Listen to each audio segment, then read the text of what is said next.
Okay, good afternoon, members of the media. Thank you very much once again for being with us here this afternoon. We'll give you an update from where we left with the TD13F, and then overnight it has been named and it's further intensifying, and we'll see how it goes in terms of its projected path and what are some of the effects that we may be feeling when it's very close to us. So we'll start the briefing this afternoon.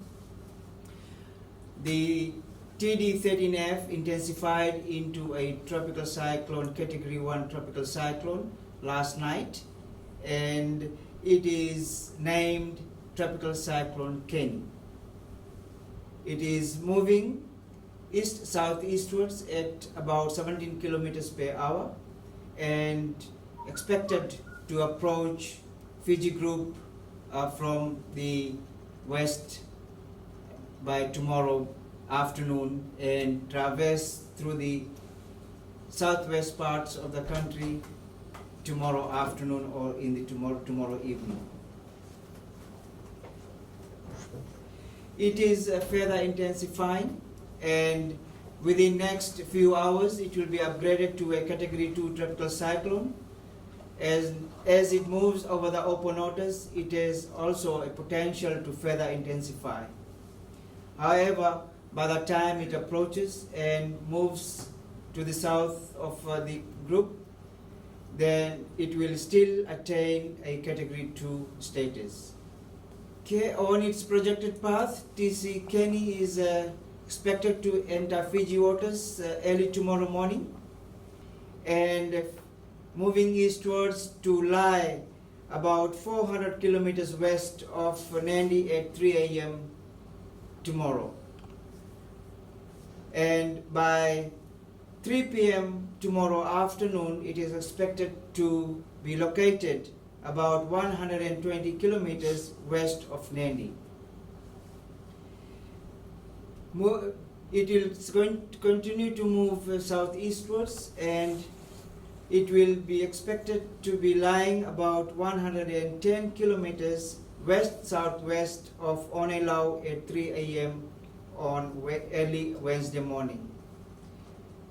By 3 p.m. on Wednesday, it is expected to be exiting out of Fiji waters towards open waters, and by this time it is expected to be about 560 kilometers west of Onelau.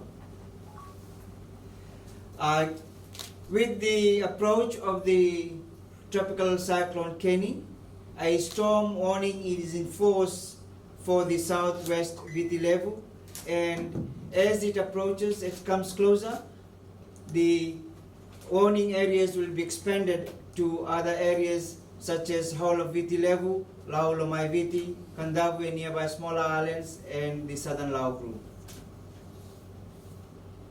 Gale warning is in force for rest of Viti level, the Asawa and Mamanudes, and Kandavu and smaller islands. Tropical cyclone alert is in force for Lomai Viti and Lau group. Strong wind warning is in force for the rest of Fiji. Heavy rain warning is in force for whole of Fiji. Flood warning is in force for areas and downstream of Nasivi to Tavua town for Nasivi River. As well as flood alert is in force for Batuka Deva, Nakavandra to Rekireki town. Tuva and downstream of Tuva River. Downstream of Tonge to Ba town. Butualevu and Mulumulo downstream to Nandi River. Kayasi to Singatoka town along Singatoka River. And Nambuke Levu to Sambata and downstream to Navo town. Over open waters, storm wind warning is in force for Asawa and Mamanuda waters, southwest West Viti Levu waters, Batuira and Kandavu passages. Gale warning is in force for the southern coral seas and the southern Lau waters. Strong wind warning over waters is for rest of Fiji. The strong to gale force winds will start affecting the land areas tonight, and Asawa is already started to get some strong winds. Winds will increase to damaging gale force to storm force from midday tomorrow, and this could be even earlier given how fast the system is going to move closer to Fiji. Damaging gale force winds may start several hours before Tropical Cyclone Keni center passes overhead or close by. Accompanying damaging gale force to storm force winds will be torrential rain, and this we are expecting to be from tonight, continuing from tomorrow and on Wednesday night. With rivers being at medium to high flows, soil being saturated, and more rain being predicted, any rain that is going to come down will end up in the drains and rivers. Therefore, there is a high chance for widespread flooding as the system comes closer. The northern and the western coastlines are at high risk of inundation by combined effect of wind stress, heavy swells, storm surge, and high tide.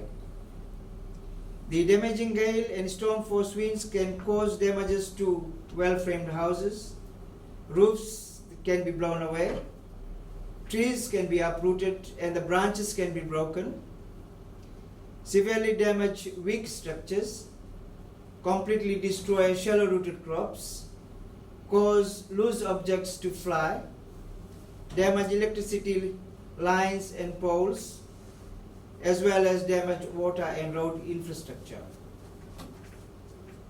With persistent heavy rain, the chances of landslide is high. Therefore, those communities living in the landslide prone areas are requested to take extra care and be vigilant as adverse weather conditions goes by. Likewise, the chances of sea flooding of low-lying coastal areas is very high tomorrow.